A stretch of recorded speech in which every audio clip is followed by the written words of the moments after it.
Bwana Yesu asifiwe. Na tukalie katika Kristo. Tusilie kimwili, tusilie kiubaya. Bwana Yesu asifiwe. Ninajua kila mmoja ako hapa anaanza kujiuliza maswali. Ni wengi wanajiuliza maswali, na lakini hayo maswali yule anayejiuliza kwa kutojua, naomba Mungu akamsaidie, ampe ujasiri wa kujua ni nini naye yake itaongeleka kiaje.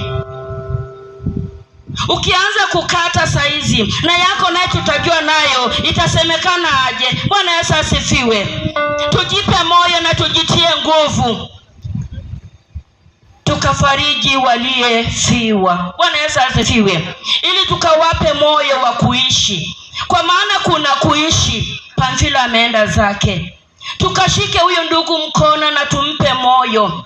Tukashike watoto wake moyo, tukawatie moyo, tusiwatawanyishe mioyo. Bwana Yesu asifiwe. Tuwatie nguvu, kwa sababu aliye juu anawajua na anawatambua.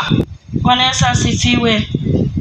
Mimi ni mnenaji, mimi sio mhubiri. Ilikuwa tu ni neno ya himizo. Ningeliomba mama wangu coordinator, njoo ukaombee mkutano na uombee, kwa sababu ibada yetu zinaanza leo mpaka kesho jioni. Asanteni, mbarikiwe.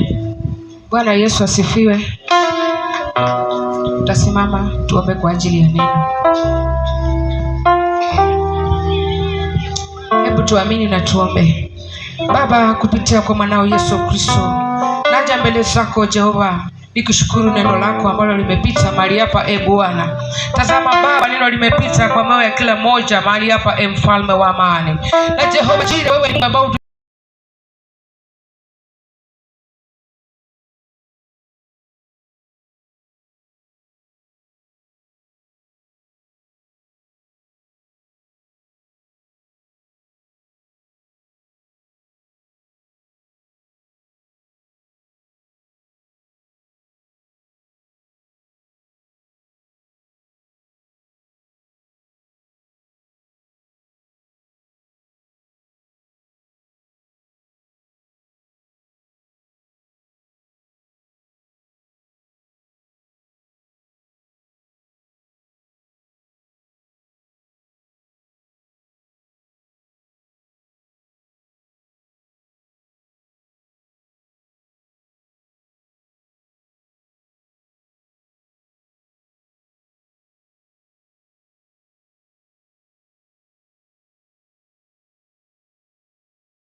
wewe ni baba wa jane.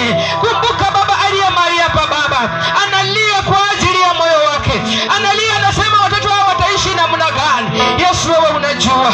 Baba Mungu unajua Jehova, hakuna jambo ligumu usilolijua Bwana. Baba, nena katika boma hili Bwana, tengeneza Baba mtakatifu kikao kwa nyumba hii Bwana, tengeneza mahali hapa Bwana, tengeneza anga ya nyumba hii Bwana. Wewe ni Baba unaweza Baba, peke yetu hatuwezi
Napenda nilinde masaa.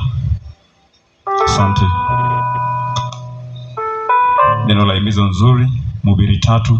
Hakika kuna wakati wa kupanda na kuna wakati wa kuvuna. Kuna wakati ambapo mtu huzaliwa